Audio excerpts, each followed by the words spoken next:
oral and throat cancer, oral infection, tooth loss, and any other conditions that impairs one ability to chew, bite, smile, and any psychological well-being. About industrialization refers to the building of industries in a region, which is accompanied by shifting from being raw material producer to the production of goods and services in a way. Where was the current situation analysis? Only 20% of Tanzanians are exposed to fluoride. Fluoride has been due to terrible stress of your tooth. About there is poor access to primary and oral health services. Even those which are available as a periphery are not well equipped. Alcohol and tobacco use. This was straight, especially to males, but nowadays women are talking. This has been a contribution to the development of oral and throat cancer. But there is limited of oral health professionals. To be honest, currently I'm telling before a country where only has is a university which produce those dental specialists at the level of a degree. Are you here? Majority are living in poverty. Hence, being poor, your fight is not against those non-communicable diseases like dental caries, but the communicable diseases such as malaria. Am I right? Okay, positive impacts of industrialization. Now we have efficient diagnostic tools like use of dental radiographs. As you can see, this is to exactly allocate the lesion and plan the management. Also nowadays we have manufacturing fluoridated toothpaste like white stains. This has been to tell about the strength of tooth and also controls the dental caries. Also modern ways of managing tooth lesions like dental caries. Initially, dental lesions were treated as gangrene. The only treatment for gangrene is amputation. Nowadays we're having tooth filling and remodeling. Manufacturing of dental hygiene aid like tooth whiteners and anything which can improve the appearance of the tooth aids. Negative impacts of industrialization. Here come a burden we dentists. I'm in second year anyway. I will talk about only dental caries among others. Why only dental caries? Because up to 2016, half the world population had single or multiple caries. Also, half 5% of the national budgets in developing countries has been allocated for the oral health. This is a great state. What is dental caries? Dental caries occur where there is microbial bulking formed on the tooth surface converting free sugars. That free sugar is the one which is responsible for the dissolving enamel and dentin at a time. This is however presented by taking this kind of foods. Wow, this is just a blank slide. Why blank slide? Blank slide is a reflection of our minds who are unaware of systemic health effect of having single or multiple caries. Number one is nutritional compromise. There is development of infective endocarditis, infection to the inner wall of the heart. What has to be done? Mass education. Education should be provided so that we alleviate poverty, so that people can fight the non-communicable diseases like caries. Also, there's learning of prices of fluorides and emphasis of oral hygiene, like the use of the demonstration there. To conclude, in connection with my past stories, the man was there begging, right? Indicating the value of money, but giving him 100,000 or giving him on spot, what does it implicate? The situation of health in Tanzania. It's true that we're in industries, but with what product and at what speed do we need them? Accumulation of those products will not solve the health problem, but later worsen it. I have decided to state before you here, guys, before maybe you're the one who dreams of establishing industries, or being in a medical school, we are consulted by those who want to establish industries for advice. So what should you do, guys? You should do advice on health risk analysis. Why so? It's so that others may live, including the present and the future generation anyway. Your smile is our constant, we dentists. My name is Christian Anton Makumba. The reference of my presentation are from WHO 2016 report on oral health and oral fashion anatomy by Professor David. By quoting my lecturer in community dentistry, Dr. Joyce Rose Masalu, she says, healthcare should not be about only alleviating diseases, but it should also be about improving the quality of life. And we're going to look at something called decorative dentistry. Decorative dentistry is a field of dentistry that aims at improving the appearance, or the dental appearance in general. And I'm going to dive directly into examples of famous people, celebrities, who have applied decorative dentistry to improve their appearances. Now we're going to start with, this is a football player, a Juventus football player, and a 5-time Ballon d'Or winner, Cristiano Ronaldo. You see, he had very crooked teeth. He had a lot of malalignment of the teeth. And then he did some orthodontic treatment, and he did some veneering in his anterior teeth. And this procedure itself it costed him approximately 39 million Tanzanian shillings. Now imagine what would the Tanzanian dentists make if they emphasized on services such as this. Then we go next to Mike Tyson. Mike Tyson is a heavyweight boxer, but these injuries did not come from boxing. They actually came from his tiger. His pet tiger, his tiger hit him, and that's why he broke his teeth. Now he had very odd-looking metal crowns placed on his mouth. Then he went to a decorative dentist, and the dentist did some veneering, did some tooth cleaning and stuff, and right now look at his appearance, it's amazing. He also had speech problems after the accident, and through the help from the dentist, he now can speak a little bit better than how he could. And this procedure by itself, it cost almost 45 million Tanzanian shillings. Tanzanian dentists, you have to think of this. Then we go to Tom Cruise. Tom Cruise is an actor. He's very famous for his role in the Mission Impossible movies. And then this is how he looked. This is how he looked. Imagine, what kind of a movie would have a star that looks like this? What kind of a movie? But after visiting his decorative dentist, this is how he looks right now, a very handsome man. That's why he was able to afford to pay approximately 69 million Tanzanian shillings to his dentist to have this kind of procedure. Moving forward, we have 50 Cent. 50 Cent is a rapper, and he had a lot of issues with his mouth. He was actually shot. He was shot 12 times, and one of the bullets accidentally hit his mouth. It did not kill him, fortunately, but it totally destroyed his appearance. You can see now this. You can see his anterior teeth. They are not colored properly. The color is really bad, and the appearance. And they also had some speech problems. After having multiple dental procedures, this is how he looks right now. It looks very handsome. He looks like a person who can make money out of appearance by itself. And this procedure costed 45 million Tanzanian shillings. Okay, not 45, 145 million Tanzanian shillings. Okay, now I'm going to Ronaldinho. This is the most famous. This is the famous football player. You can see he had very bad arrangement of his teeth, very poor arrangement of his teeth, and he had a very long gum line. You can see his gingiva, when he smiles, his gingiva was exposed. Then he had what was called a gingival reduction surgery and gingival contouring. Then he had an orthodontic treatment and plus veneering. This procedure by itself cost 92 million Tanzanian shillings. Now, why am I presenting this? This is the end of my examples. Why am I presenting this? I'm presenting this because as medical professionals, we are supposed to move. As medical professionals, we're supposed to move from only eliminating diseases to improving the quality of life.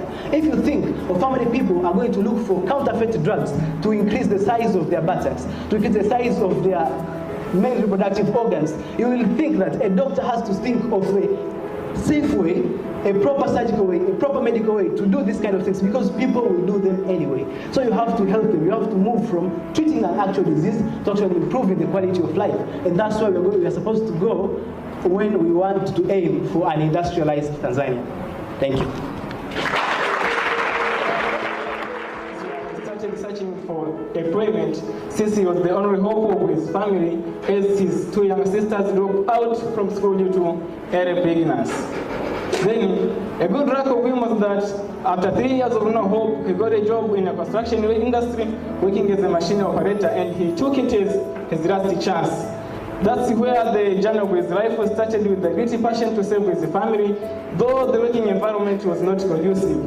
There were no personal protective equipment and occupational health services. So what he decided to do was to forget back and work hard to save his family.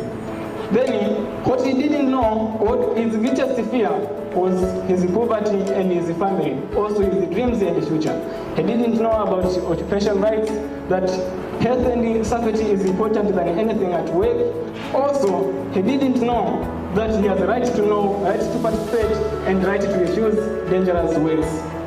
Then, an unforgettable day was Thursday morning when I got a call that my friend had been admitted in the hospital, and when I arrived there, I found him crying with the one-leg total cut. When I asked him, he told me that his luck is his two friends died on the spot of accident. And then he told me what happened. He told me that With no safety boots and slippery floor in the workplace, he fell down and his leg entered the moving part of the machine. That's where his two friends came to rescue him by pulling him back. That's where the upper items above them fell down and hit them, and they died on the spot. Then, due to not knowing occupational rights, he lost his leg, his dreams, and his job. Also, sadly, he lost his lovely friends. So, I came to know that the reason behind was lack of training to newcomers, as my friend who had a frozen mind about occupation rights. Then, unsafe working environment, as you can appreciate, this picture portrays most of workplaces present in Tanzania. Also, there are several reasons such as lack of resources, both in human and financial support. Also, inadequate management and inadequate emergency plans, which contribute to occurrence of accidents. Then, when it comes to true status of Tanzania, is that access of occupational health services in the world ranges from 10 to 20%, while in Tanzania is all about 5%. OSHA, which is the responsible authority, has registered almost about 24% of available estimated workplace, and prevention of occupational health diseases is not a priority in health budget, where 80% of labor force in agriculture, where most of majority works in, does not contribute to the above statistics. And by giving you an example, in 2004-2003, the number of accidents reported was 1692 and 1889 respectively. And Tanzania shillings. You should think also of yourself. Being medical personnel, you should educate others too, that they should consume the right raw materials, the right food to produce quality blood and also save others. Thank you. The healer is around the corner, so you have to watch out.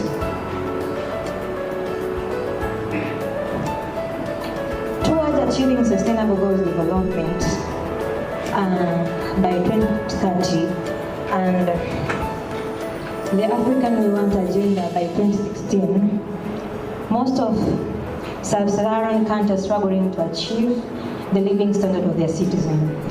In Tanzania Viwanda Policy,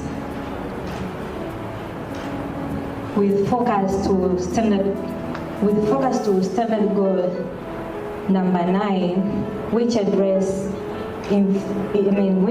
industries and innovation, and standard goal number 8, which address economic growth.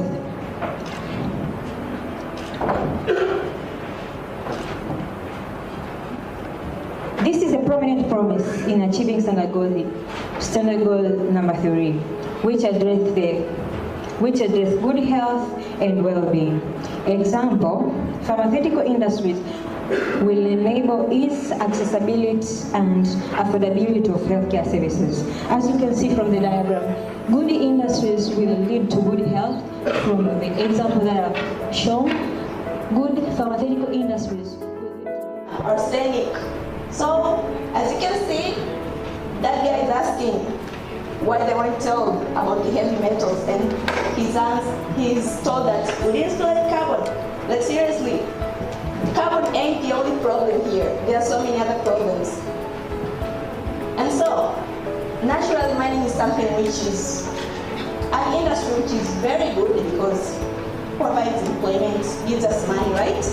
But also we're forgetting a very important thing, the problem that it brings. The water is polluted with heavy amounts of metals. And all of these have devastating effects on our health. Starting with, there's death, that's the biggest thing. There's cancer, which we are getting used to right now. There's the problem of organ damage, and also there's a problem of nervous system damage, okay? All of this are caused by what? There's a problem of acid mine drainage. This is leaving the water from mining sites. They are spilled on the water sources, okay? There's also telling which are the dumping sites. So So we have to do something about it, right? It's time that we do something about it. The most thing and the first thing that you can do is waste disposal. Proper waste disposal. That's the most. But then again, there are other methods like membrane techniques. This is actually just filtration. Okay? There's also the method of precipitation where you actually add alkalis to the acid mine drainage and which makes the metals to precipitate. Okay? So if we do that, we can do something about it. And if we don't, the upcoming generation will find itself in a situation where nobody can narrate what is going on and the consequences of those sorts of situations. Thank you.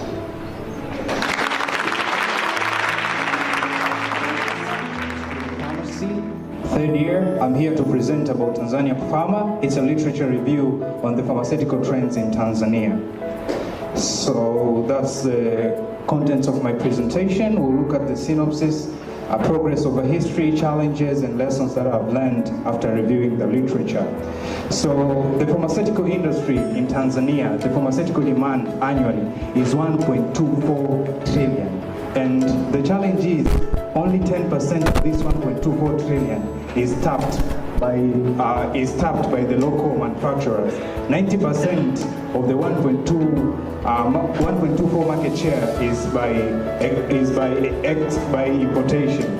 So Tanzania is rapidly losing its pharmaceutical production capacity and therefore ability to supply one of the most important supplies of which is medications. And this undermines the security of health of the people. That's why as young people we really need to understand this and be in a position to make changes.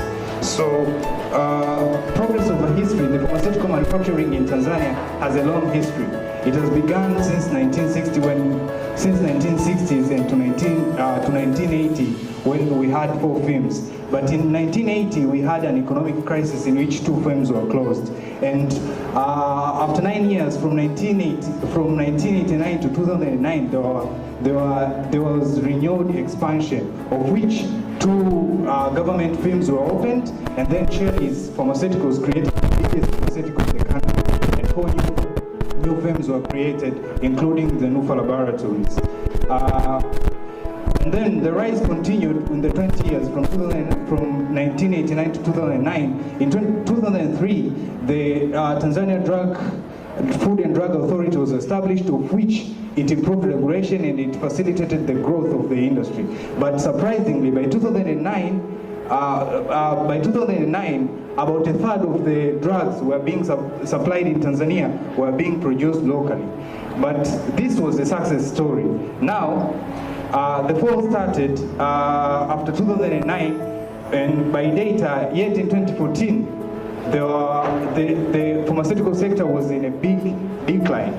And we had 30% of the pharmaceuticals in 2006 produced locally, but surprisingly, by 2013, only 20%.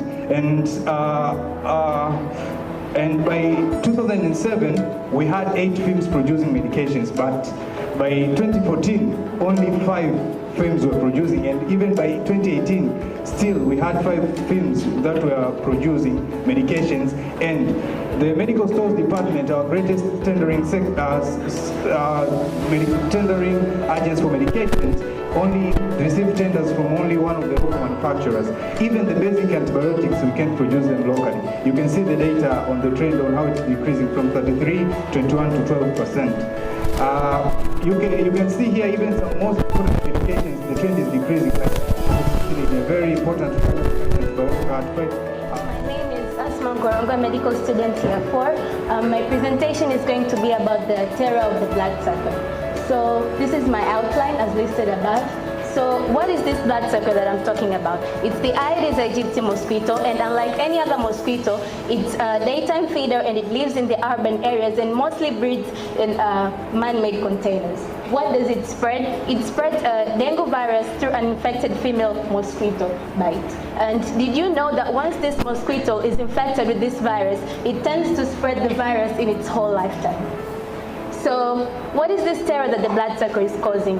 It's dengue. And we all know that currently we have a dengue outbreak. And it was actually confirmed by the Deputy Health Minister. And around 252 cases were confirmed. And around mid-May, the number of cases shoot up to 1,800. And this isn't the first outbreak that has occurred in Tanzania. Another outbreak occurred in 2014, where over 1,000 cases were confirmed with 3 mortalities.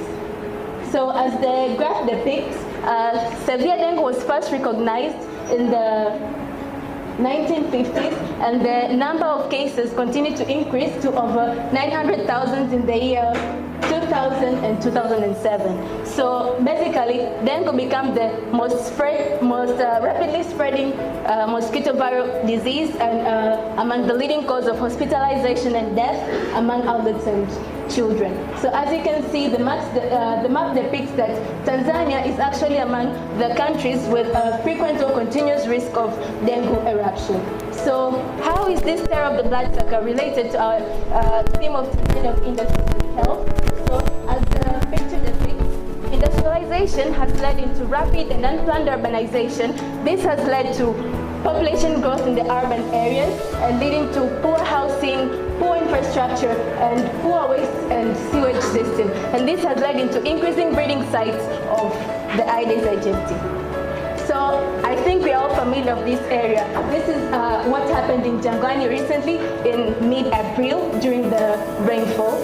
And what is my role as a medical practitioner in in managing of dengue? And that is early and accurate diagnosis. How will you be able to make an accurate diagnosis? I mean, like, you do not expect to go in a war without a weapon. You're supposed to have a prior knowledge of what you really want to, what the patient is going to present with. So as the last presenter said, there are several dengue symptoms such as high-grade fever, severe headache, periorbital pain, and different warning signs such as persistent vomiting and diarrhea, and bleeding from different mucosal sites. So our other role is in the category of research and innovation. Currently, we have a very poor surveillance system, and there is totally no data on the dengue cases that occurred during the outbreak. So I urge you, my fellow doctors, to pick up dengue as one of your research topics in the future. We could also bring about innovations like vaccine. As we currently know, there is no vaccine that confers all the serotypes of the dengue virus. So maybe one of us could be able to innovate a vaccine. And we also have a role in early intervention. I mean, basically, most of us, a patient comes to us and you just treat the symptoms. That's not all. Providing basic education to your patient, like telling them to sleep under insecticide-treated nets, providing, applying the mosquito repellents could help them to break the transmission cycle. So as we all know, dengue has no specific treatment, and it's mainly supportive care. So the best treatment is prevention, and that is sleeping under an insecticide-treated net, using mosquito repellents, and using insecticides. And I mean, seriously, how can you prevent this thing if your house is dirty, you have old tires and cans containing stagnant? Hey everyone.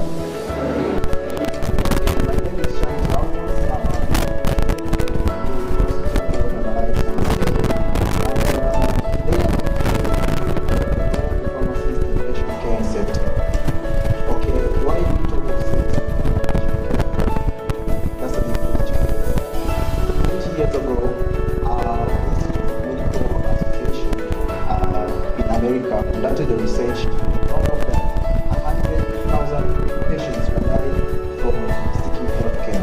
And just 8 years ago, 600,000.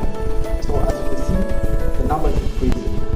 Yeah, despite the advancement in technology and in industrialization, still people are dying from healthcare. So patient safety is a serious global public concern. And there is a 1 in a million chance of a person getting harmed while traveling by an aeroplane, while there is a 1 in 300 of a chance of a patient being harmed during healthcare. Due to reasons such as the ones my fellow presenter, the first one, Mr. Alphonse Pancras, presented, medication errors and oversights in lab results, Issues like antimicrobial resistance, adverse drug reactions, contraindications, drug interactions, and falsified products. People are getting harmed while seeking healthcare. So, as you can see, it is very sad. People are getting harmed by the care which was supposed to protect them in the first place. So, before I continue with the roles of the pharmacist, I have to put this clear. The healthcare is a complex situation. So everyone has a role: pharmacists, medical laboratory technicians, nurses and doctors all comes into play. But a pharmacist has the biggest role, as we can see. A pharmacist is the sole custodian and expert of drugs because a pharmacist can help to reduce medication errors and improve therapeutic outcome. A pharmacist is a manager and quality assurer of the drug chain, from drug designing to bedside.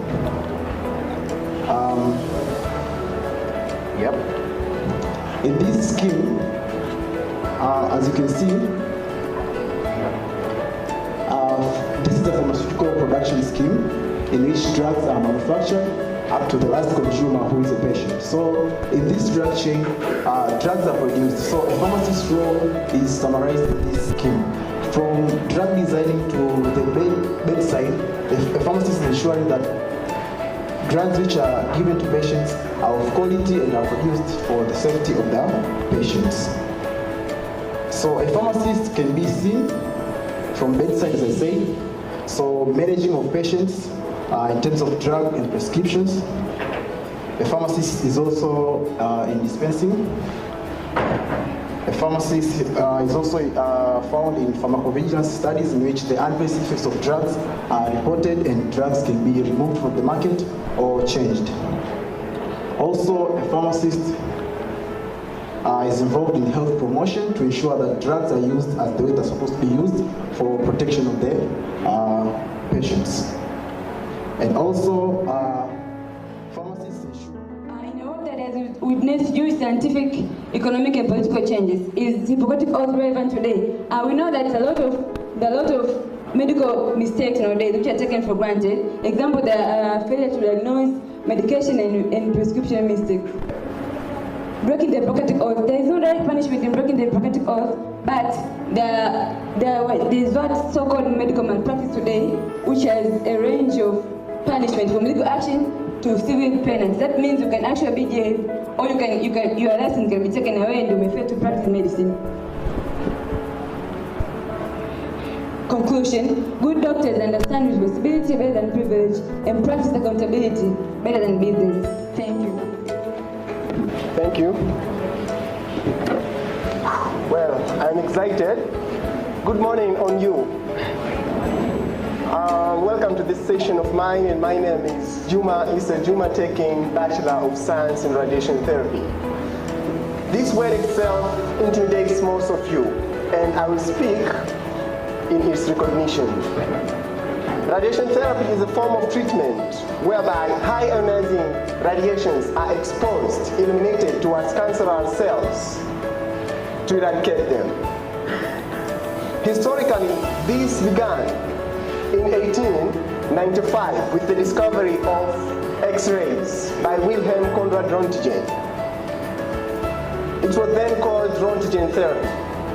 Just 1 month after his announcement of the discovery, the medical community suggested that these rays could be used for medical purpose, but nobody knew how it could be used. So there was a competition amongst the scholars. But then, Victor Despeiners, 1 year later, came up with the treatment of stomach cancer. But maybe because of the hate, the successfulness of the results were not great. But then Freud and Skiff came up with another treatment, lupus vulgaris, a kind of a skin cancer. Unfortunately, the results were great. Radiation therapy started its way on. Röntgen therapy alone was not enough to fill the holes of cancer cases. There was a need of another kind of radiations. Thankfully and coincidentally, 3 years later, in 1898, Mary Curie, together with her husband, discovered radium therapy that started with prostate cancer treatment. The combination of this radium therapy and Roentgen therapy founded this technology of radiation therapy. But you could be wondering, why do we need radiation therapy? Though there might be hundreds of reasons why we need radiations, here are the two. After surgery, this technique is the most next option in cancer treatment. Other scholars even argues and advocates that it has to be the first option. With this technique, we treat you painlessly. We do not wide open your body. We leave you with no scars. But unfortunately, there are so many misbeliefs amongst you and within the society. They think radiations are too painful. You even think radiation increases the chance of developing more cancer. You even think radiation will mutate DNA and pass down to children. To us, that is more likely to be impossible. You will be treated under the observation of 5 technicians. How can these effects come to you? But we radiation therapies have another approach. We see things that you do not see. We have another angle, another point of view. There are things that we are more concerned about that are from the society. The study presented by Nicholas in his article from the research that was done in University of Washington presented that banana is a radioactive fruit. We do use banana, right? And it's mostly found. And there is high probability that the person sitting next to you now is a radioactive source because he or she and to be honest, I used one yesterday, so I'm a radioactive source too. Cathode rays, well, cathode ray tubes, we have ever used this kind of televisions, and they are also emitting X-rays from the cathode ray tube within it. We are unaware. Also, the same applies to these checks in airports. They are also sources of X-rays, and we enjoy traveling platinums through different security checks. The same applies to cigarettes. The reason why it is carcinogenic is because of the presence of polonium, thorium. These active sources, once they get into a lung, they can get lung cancer. But we also have a radiation misuse. This is the case that happened in Russia. The picture was exposed to radiation from a camera source, and the heart of that picture adapted the half-life of the source. Then he died. Keep in mind, my dear listeners, there are trees whose leaves have been falling yet, and amongst them is radiation therapy. If we need industrialization, mechanization, or computerization, we need a healthy generation. And radiation therapy guarantees that destination. So embrace it.